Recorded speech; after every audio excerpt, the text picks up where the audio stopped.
The demonic parasites. Are parasites actually demons in biological form? The existence of parasites that have the ability to hijack a person's mind sounds like something out of a science fiction movie, such as the movie The Faculty. The Faculty is a science fiction movie about high school teachers being controlled and taken over by otherworldly parasites. As the old saying goes, art imitates life, and truth is far stranger than fiction. In ancient China, the Taoists had a very interesting belief concerning parasites. The Taoists believe in a concept known as the three worms. The Sanxi, three corpses, or Sangchong, three worms, are a Taoist physiological belief that demonic creatures live inside the human body and they seek to hasten the death of their host. These three supernatural parasites allegedly enter the person at birth and reside in the three dantian energy centers, respectively located within the head, chest, and abdomen. After their human host dies, they are freed from the body and become malevolent spirits. The three corpses work to harm their host's health and fate by initiating sickness, inviting other disease-causing agents into the body, and reporting their host's transgressions to the gods. The usual English translation of Sanxi is three corpses. However, this Taoist term does not literally refer to corpses as in dead bodies within the human body, but is linguistically causative, meaning the eventual death, mortality, produced by these demonic agents. Now, I myself am not a Taoist, nor do I believe in Taoism. However, I believe they have a very good point about parasites being demons in biological form. Parasites and demons are incredibly similar, if not the exact same. They are two sides to the same coin. In fact, demons are often called spiritual parasites. A parasite is a biological organism that lives and feeds off of its hosts and causes mental and physical illness. They are known to feed off of their host's negative emotional energy and are known to bring the host physical and mental illness. Studies have shown that parasites are able to cause severe mental illnesses such as schizophrenia. Scientists have discovered how the toxoplasmosis parasite may trigger the development of schizophrenia and other bipolar disorders. They have shown that the parasite may play a role in the development of these disorders. Clinical studies frequently report that patients with major mental illness, such as schizophrenia and bipolar disorder, have comorbid physical conditions, suggesting that systematic alterations affecting both brain and peripheral tissue might underlie the disorders. Numerous studies have reported elevated levels of anti-T Gandhi antibodies in patients with major mental illnesses. The T Gandhi parasites are so powerful that they can hijack a person's mind and alter humans' sexual desires and influence humans to engage in abnormal sexual practices such as BDSM and have an attraction to sexual violence. So what is the T. Gandhi parasite? Toxoplasmosis is an infection caused by a single-celled parasite called Toxoplasma gondii. While the parasite is found throughout the world, more than 40 million people in the United States may be infected with the Toxoplasma parasite. The Toxoplasma parasite can persist for long periods of time in the bodies of humans and other animals, possibly even for a lifetime. Of those who are infected, however, very few have symptoms because a healthy person's immune system usually keeps the parasites from causing illnesses. However, pregnant women and individuals who have compromised immune systems should be cautious. For them, a toxoplasma infection could cause serious health problems. I recently found an interesting case study concerning this very powerful and influential parasite titled The Case for Toxoplasma gondii in Psychosis and Other Human Diseases. This chapter introduces Toxoplasma gondii, the cause of toxoplasmosis. It discusses the many ways it can be transmitted and what is known about human infections, especially those affecting the brain, the pregnant uterus, and the eyes.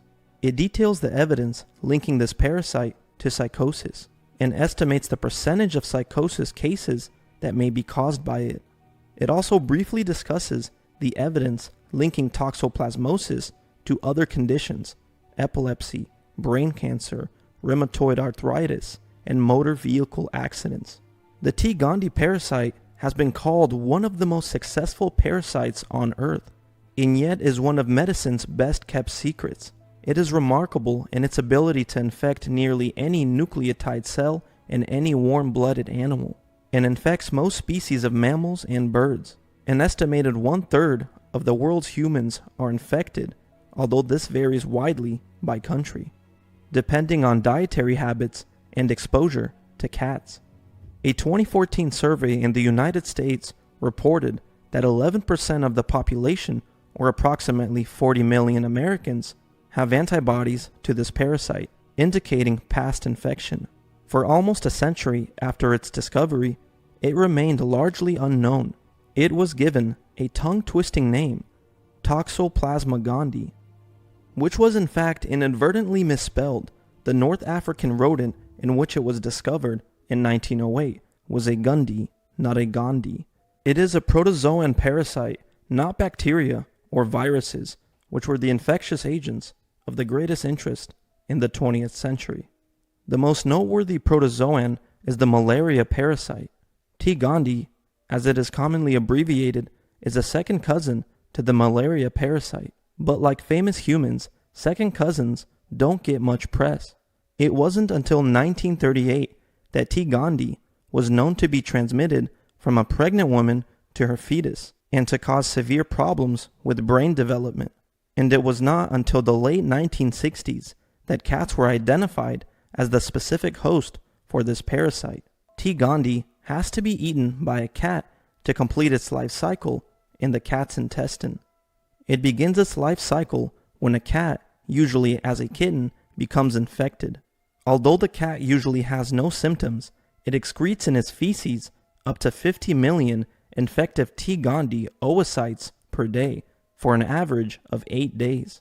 At any given time, approximately 1% of cats are infective and are excreting oocytes. The oocytes are remarkably hardy and can survive for long periods in soil or water. Wherever the cat defecates may become contaminated with infectious oocytes.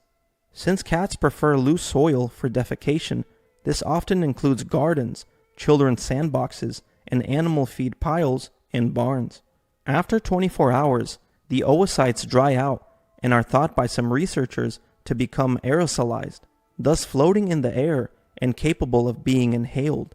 Water becomes contaminated when cat feces deposited on the ground is carried into streams by rainwater, or when cat litter is flushed down the toilet. Not all cats are carriers of this parasite, but they can be. It's incredibly interesting finding out that cats are the specific host for this very powerful parasite that can hijack the mind and cause very serious physical and mental issues. Now, I myself used to own a cat that I loved very much that passed away from liver complications back in February. And I do not believe that cats are intrinsically evil. However, the topic of cats being hosts for parasites that can alter the mind and body in negative ways reminds me of a question I used to have. Why were cats worshipped by the ancient Egyptians, and why do witches love cats as well? Apparently, in ancient Egypt, cats were not worshipped as gods per se, but as vessels for them. The ancient Egyptians believed that cats were chosen to be inhabited by the gods, and that some of the divinities even adopted their likeness. For example, Bastet, also called Bast, was the daughter of Ra, the sun god. And when it comes to the occult, cats, specifically black cats, have played a huge role in mythology for centuries. In the Middle Ages, they were believed to be a spirit or demon to serve a witch as a companion. I find it incredibly fascinating that the ancient Egyptians and ancient witches believed that cats can be vessels for spirits. And as it turns out, cats can be vessels for very powerful parasites that does to the body what demons have been known to do to the body in the scriptures, such as cause you to hear voices, experience negative emotions such as anxiety, depression, OCD, bipolar disorder, and many other mental illnesses. Demons can hijack your mind and influence you to do destructive things, such as engaging in abnormal sexual practices like promiscuity and BDSM. Aside from cats being specific vessels for these very powerful parasites, other carriers can include all the unclean animals that were spoken of in the scriptures: pigs, rats, shellfish, fish without scales, and many other animals listed in scripture as unclean to consume. Maybe there is both a spiritual and physical reason as to why God said not to consume these animals. In fact, the Most High calls these animals an abomination, and that we shall not eat their flesh. In biblical usage, the word abomination means something that God loathes or hates because it is offensive to him and his character. After all, an unclean animal was a chosen host by the unclean spirits known as Legion. So is it possible parasites are actually demons in biological form? A biological antenna for the spiritual wickedness in high places. Is this how they are able to cause so much pain, sicknesses, diseases, and other physical and mental torment? The spiritual parasites.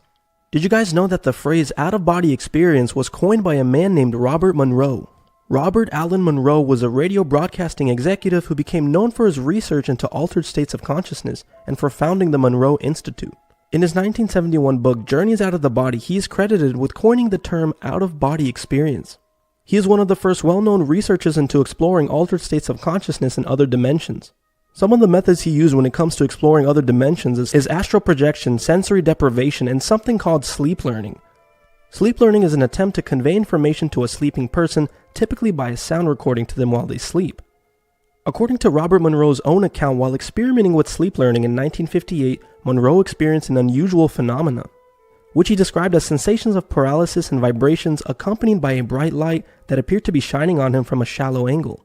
Monroe recorded his account in his 1971 book, Journeys Out of the Body, and went on to become a prominent researcher in the field of human consciousness.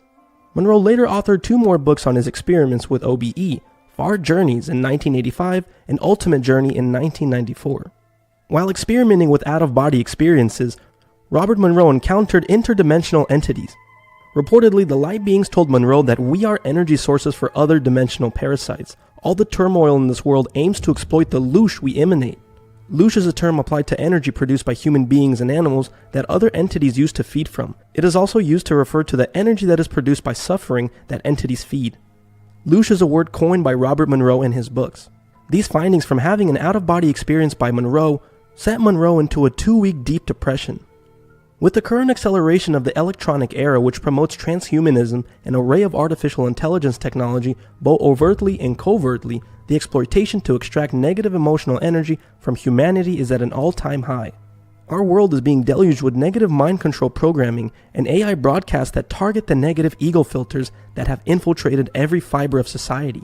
And what these ego filters are some of the 7 deadliest sins, such as sloth, which is laziness, gluttony, pride, lust, greed, envy, and wrath. In fact, this is one of the reasons why social media has so many users in the world, because of these 7 ego filters. This in part opened up a whole new world to negative emotional energy. Lust, gluttony, greed, sloth, wrath, envy, and pride destroys the human spirit. This is in order to elicit extremely negative emotions and painful trauma from the constant bombardment of harmful images, behaviors, and actions. These programs encourage cruelty, brutality, and violence, which are being massively superimposed upon humanity and earthly kingdoms at this time. Extremely charged negative emotional energy such as that achieved during satanic ritual abuse contains hormonal adrenaline cascades that run through the cellular energy within the human body, blood, and brain. Under such intense extremes of painful suffering, the blood and flesh becomes charged with heightened molecular content, which is highly prized by these dark wicked spirits and satanic forces. This is the reason they delight in torture, suicide, and killings of human beings, especially the innocent souls unable to protect themselves like children, which is one of the reasons negativity is promoted throughout the world. These entities told Monroe the greater the suffering, the more life force is spewed out of our bodies, the tastier the energy meal for our creators, these light beings. These experiences corresponds to reports of some of the world's oldest scriptures, such as the Vedas. There we read that the universe is upheld by sacrifice, and that all who are living in this world are the sacrificers. There is none living who does not perform yaga, which they call sacrifice. The body is created for sacrifice and arises out of sacrifice and changes according to sacrifice. I believe these light beings told Monroe half truth and half lies. It is true that these entities feed off negative emotional energy and want to cause as much suffering as possible. In fact, Monroe's findings corresponds with what I've learned from Dr. Jerry Marzinski, the psychotherapist that I've interviewed on my channel. And according to his own experience, he learned that interdimensional parasitic entities were harassing his schizophrenic patients, trying to get these schizophrenics to produce as much negative emotional energy as possible. Hence why the voices of schizophrenics are always negative, telling him to do bad things, hurt themselves, and hurt others. So I believe the light beings told the truth about one thing, that they do feed off negative emotional energy, and they cause much of the suffering in this world. In fact, even the Bible states in Ephesians that our battle is not flesh and blood, but with spiritual wickedness in high places.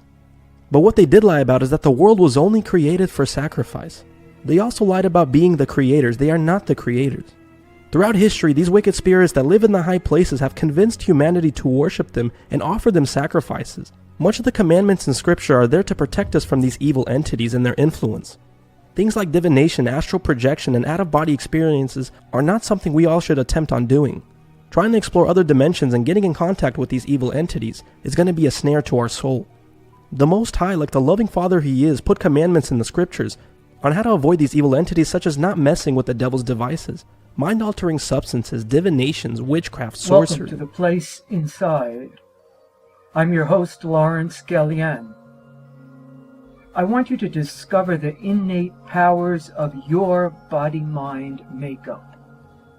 We were endowed by the divine by a whole range of paranormal powers.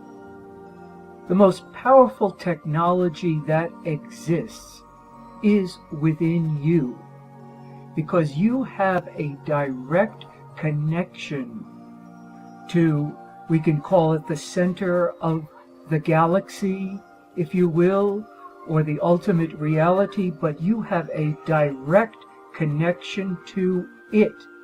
And that connection is within inside you. You have innate abilities to manage natural, paranormal, and supernatural powers. We must be both cognitive and supernatural at the same time. Now, today we just want to talk about delusional mind parasites. This is a problem for many people, and I know many people struggle with it. And many people have it and they don't know that they have the parasites. Delusional mind parasites incarnate themselves.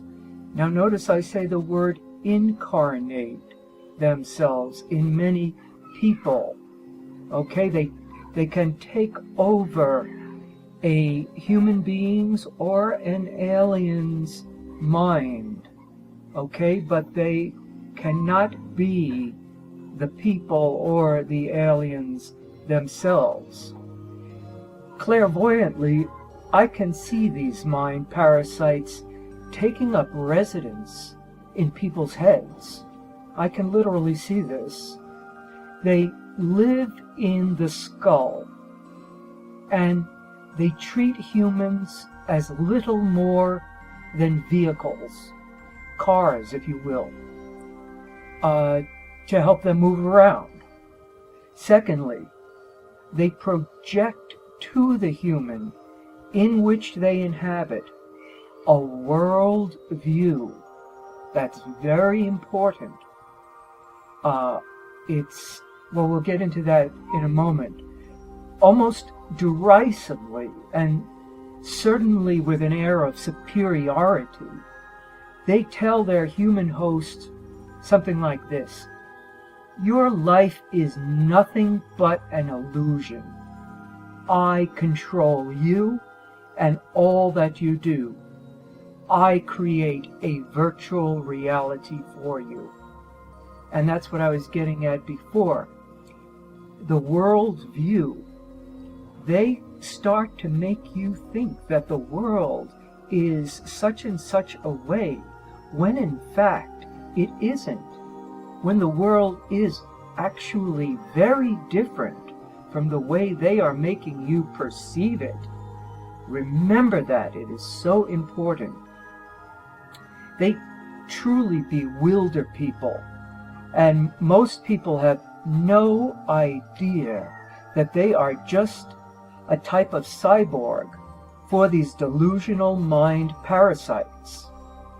Well, I already hear you asking the question, how do I rid myself of a parasite that has invaded my mind? Well, first, by remembering every day that you are superior to it.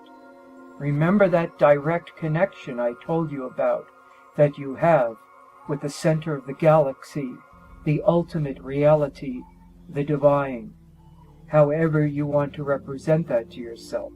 But you are superior to it, because these mind parasites don't really have a full life of their own. They're kind of like machines in a way. Your origin is in what I call the imperishable realm, where the only true power dwells, superior to the parasites of chaos and their universe. Now, second, you must constantly develop your intelligence. Yes, amazingly, huh? You have to have clear thinking. If your intelligence is weak, then you are prone to deviate into this artificial reality created by the parasite. In other words, you're not clear enough to realize that the reality that's being created for you is an artificial reality.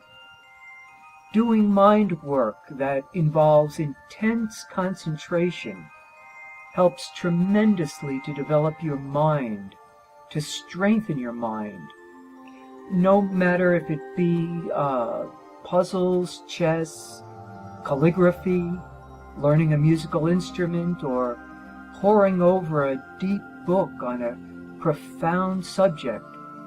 All this will protect you because it is exercising your mind. Lastly, I want to clarify this and make a strong point here.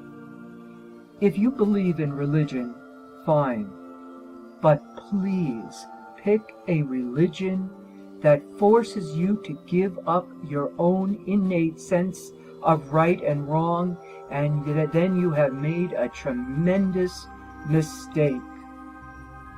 Okay? It is fine to have religious beliefs, but if they're telling you to give up what you intuitively sense as right and wrong, then get the heck out of there. Your own innate sense of what is sensible and what is absurd. You know this, you can tell this, but you have to be in touch with yourself, okay? You need both clear thinking and clear emotions. Now, when you can no longer distinguish the difference between, say, wearing a huge gold chain around your neck or a large ring, and say, for example, a book with great wisdom inside it, well, you are lost if you don't know the difference between those two.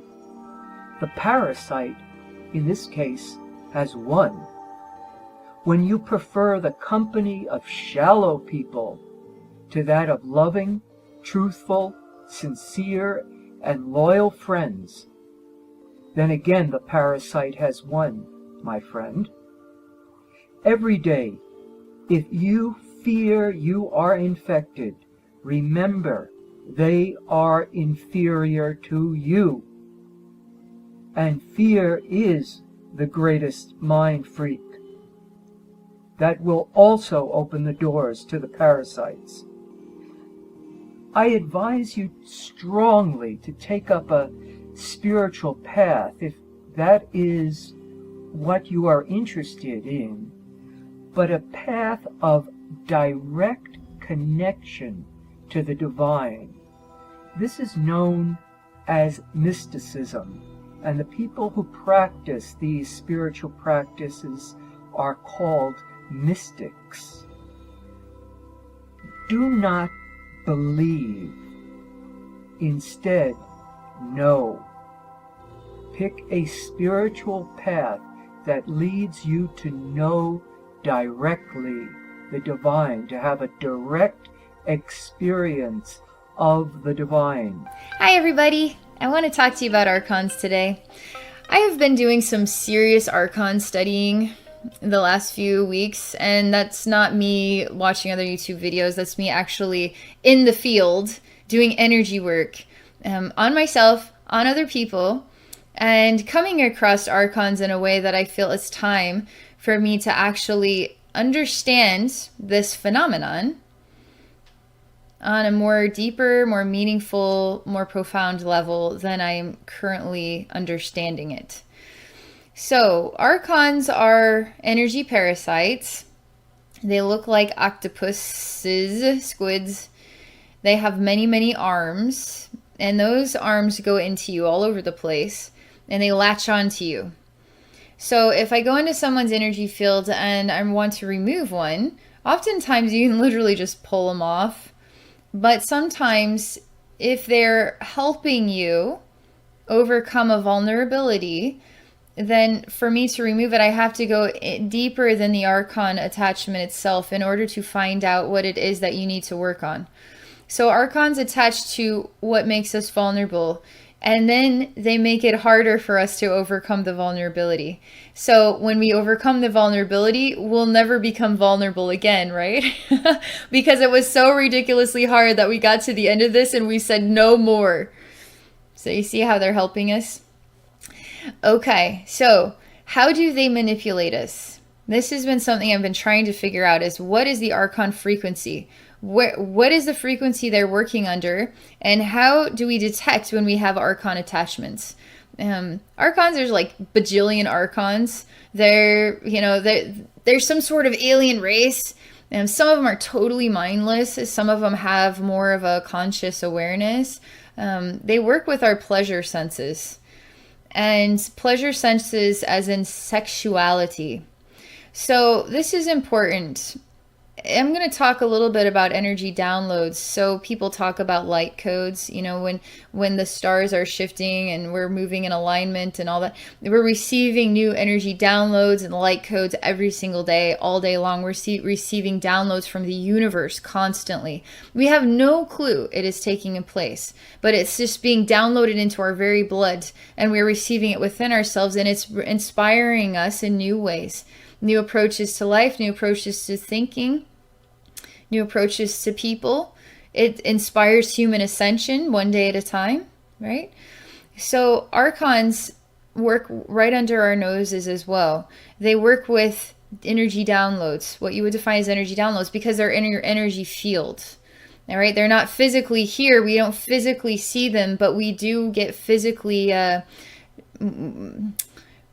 what is the way, how do I describe it? They do inspire shifts in our choices and our behaviors that can be physically disruptive, right? So when those many arms enter in, much like tree roots, what do they do when they get into the soil? They absorb nutrients. They're absorbing our energies, all right? And as they absorb our energies, they're emitting secretions of pleasure, energy pleasure, influencing us to keep doing the exact same thing. So as they're being fed by us, they're receiving joy juice. And it's going straight into our sacral chakra, just so you know, our sexual bodies. And it's energy information. It's energy information. And that's why we become attached to negativity, negative thoughts, negative feelings, negative choices. It sounds like they're a really terrible thing, but the only way to get rid of an Archon is to overcome yourself. They just keep coming. They'll just keep coming until you start learning how to love yourself. So I had some interesting experiences Joe and I have been really going deep into this Archon thing, and we both now have a Archon removal option, because removing Archons gives you the ability to have clarity in a way that you weren't able to access it, because they kind of cover up what the true you is actually all about. Because they're blocking that energy flow, because they're feeding off of you and inspiring negativity, but they're giving you joy juice to keep you doing the same thing. That's why we need to be more self-observant. That's why we need to really take the bull by the horns here and start working with love. They can't attach to love. They can't attach to light. They're not even hungry for love or light. They're hungry for what is vulnerability. Okay. This information is presented without any mystification from an atheistic point of view. Our pre-biblical ancestors were well educated in this matter. We also have to comprehend everything recently discovered, collecting bits and pieces, and reflecting all this on personal experience. As I seek to give you the most accurate information, everything will be updated and may be revised when new data is received. Larva can be represented as a modulated piece of information of vital force. This means larva can act as the program of the information carrier within oneself, focusing on thoughts, feelings, and images. In the same way that we are in the initial evolutionary stage of our human species, it is possible to create amulets, growth activators, recovery agents, etc. Larva is created when a person pumps it with life force unconsciously, to the point where it becomes a self-aware unit. Beginning to experience emotions, it builds an instinct for self-preservation and intelligence. That is, a person has the ability to generate a new life, their child, and begin to treat them with reverence. They treat their child like a Tamagotchi, feeding him with her life, and jealousy protects him from attacks from the outside. At the first stage, these acts are enough to maintain a fixated thought for their feeding on some problem, conflict, lust. After the larva was born and begins to cling to life, to stimulate the maternal flow of vitality, it feeds the parent body with a natural drug, triggering the necessary physiological processes in the body, and mentally, it sharpens the feeling of self-pity. A person can identify it as pity through his personality with the help of mental manipulations of the larva. It does this by erasing its existence from the recipient's consciousness. However, I have repeatedly been convinced that a person in the depths of their soul perfectly understands the state of things, if he is pressed with leading questions. For larvae, the management of the human body is not difficult. It can be controlled by anyone who is not lazy, such as the avoidance of scabies and worms. Parasites control human behavior, choosing the best conditions for their reproduction, food of the required acidity and quality, and force a person to protect these conditions from attacks from the outside. There will always be people trying to help a fading person, such as a drug addict fatally hooked on perverted pleasures. A person cannot just do the same thing as a parasite. He is by nature actually the master of his body. It is the infernal forces of society that lead us to be convinced of our insignificance in this world. Through further development and building up its body, the larva becomes, as it were, a hernia and is fixed on the corresponding organ. It's not that she is strongly attached to him, it's just that it's more convenient and easier for her to eat. For example, if thoughts are fixated on unhappy love, then it will sit on the heart. If thoughts are fixated on gluttony, then it will sit in the stomach area. On the fixation of responsibility, it will sit in the neck and shoulders area, and an unbearable burden in life will lead to sitting on the lower back. This continues for each organ, including internal ones. Larva diligently maintains internal conflict, anxiety, and fear at an optimally high level in order to beat out a new portion of nutrition from the donor every day in the form of creation energy. It is a person's birthright to receive it daily, and unfortunately, it can be lost without a trace by investing senseless efforts and failing to use it. The larva does not digest this energy and does not release it, as one might think. This is simply not possible because this energy is eternal and cannot be destroyed. The larva embeds it into its body, but only a small percentage of what is extracted. The main part is broadcast to his god, whom he knows and sees with his own eyes. She knows for sure that the conditions for her birth were created by her god, who arranged everything in our world so that people do not have control of this process. If we were not tricked and misinformed, there would be few fools who would create vampires of themselves, sucking out life and consciousness. In case of a sudden resolution of an internal conflict or the elimination of an external problem, most often during the day, larvae may organize a new conflict of anxiety or fear. This can be experienced by everyone at any time. It is necessary to get rid of this tormenting problem, as right away we may find ourselves another that can often feel stupid and illogical. By attempting to free the larva, the withdrawal of energy is transferred to another organ, which in turn will cause deterioration and eventually failure. Theoretically, there may be several larvae, but I do not see such signs.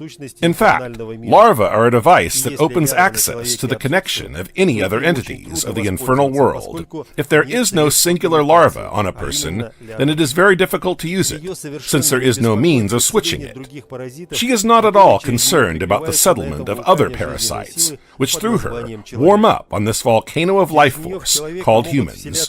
Through it, demons can enter a person. Infernal hierarchies can take control. Psychics can connect when working with clients. Magicians can connect when performing their manipulations. Clergymen can connect when connecting to a religious egregore. And ordinary people can connect in a vampiric manner on the life force of loved ones or dependent people. That is, larva is an open window into the infernal world. In order for the infernal world to be able to connect a person to its internal network by collecting energy, it needs a connector, which is what a larva is, a self-adjusting, initiative device with its own consciousness and sufficient knowledge of human functioning. The infernal god structures and arranges the material world that is inhabited by donors in such a way that this device is guaranteed to be reproduced and embedded in every person. For this to take place on Earth through material civilizations of the demonic path of development, terrestrial systems of protection against infernal invasion were destroyed, infrastructures were demolished, the world order was reduced and fragmented, history was replaced, science was limited, medicine was reduced to the removal of symptoms of the disease, and a mass media system was introduced for the final disorientation and management of reflection. The true knowledge of the multidimensional world order has been removed from general use and replaced by that of religions. All the labor and accumulated values of a person are withdrawn, just like loan interest. In these ideal conditions, an atmosphere of uncertainty, fear, debauchery, and degradation is formed. Larva pumps the energy of creation into the infernal world. The infernal world creates conditions for larva's vital activity. And finally, the circle is closed.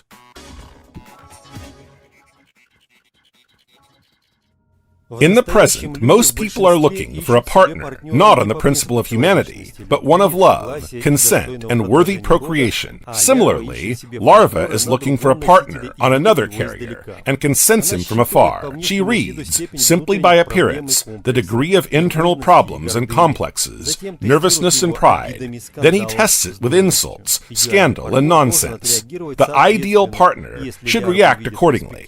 If a larva sees the prospect of cohabitation, then despite all the nonsense thrown at them, two people become a couple and will experience love and passion generated by the larva. When people are connected and new habits are created, the larva will translate this into hatred and irritation. People may break off the relationship if the connection interferes with the qualitative use of the recipient. If a couple is scandalous and continues to be frequently at the bewilderment of others, it must be understood that it is the larvae who are having sex. As a result of this process, new larvae are born. They are seeded on others, and children are connected through procreation. At the final stages of a person's life, larva, in most cases, replaces a person's consciousness with its own. Instead of our relatives and friends being themselves, we may one day discover strange creatures in their bodies, infinitely irritated, fanatical, or ardent atheists, egocentric, mentally degraded, or possibly mired in disgusting habits. This is the result of larvae manifested in materiality of a person's body. Throughout one's whole life, a person faithfully and selflessly serves food, food. When he passes away, he is proud of this sacrifice. A necessary condition that the larva may be using a person is through the creation of a stable schizophrenia within him. Psychology collects an increasing number of phobias and brings them to the rank of individual diseases exceeding 1,000. The reason for all the phobias is the same. It is a consequence of the larva's vital activity. Firstly, she likes to eat regularly, tasty and varied. Secondly, by eating in this way, she expresses her individuality. Schizophrenia is a necessary brine for larva's vital activity. In most cases, brain damage is the result of a long selection of vital forces through the corresponding conflict areas, which is recorded by medicine. But causes of such may differ, with the consequences in places. Technologically, the relationship between larva and man develops as follows. Larva creates in a person the necessary level of internal conflicts, fears, phobias, passions, pride, and other vices. The worse these conditions, the better for the larva. In return for the existence of these conditions, people feed the larva with drugs. A person lives, as it were, in hell, but at the same time experiences perverse pleasure, each time waiting for a new portion, suffering from shame and cowardice, or anger and hatred, so that a person does not rebel against infernal violence. Larva forces a person to repair moral violence against anyone who cannot resist, parents over children, bosses over subordinates, developed countries over the underdeveloped. All the vicious qualities that a person experiences belong to larva: fear of being exposed, lies, self-pity, cowardness, laziness, sexual promiscuity, gluttony, and so on down the list. All this is a reflection of the parasite's fear and attachment. Larva is afraid of exposure, and she is insatiable. The glutton tears his belly and can't get enough. The alcoholic gets drunk. The libertine stops. A person thoughtlessly attributes all these qualities to himself, standing up for its manifestation, motivating freedom of expression of personality. It makes no sense to blame the infernal world and larva in particular for making us who we are. Every day we agree to give ourselves up for use and enjoy perverted suffering in return for the next dose of the drug. Even before we were born, we decided to learn the evolutionary lesson, and now we need to treat this chase with due respect and understanding.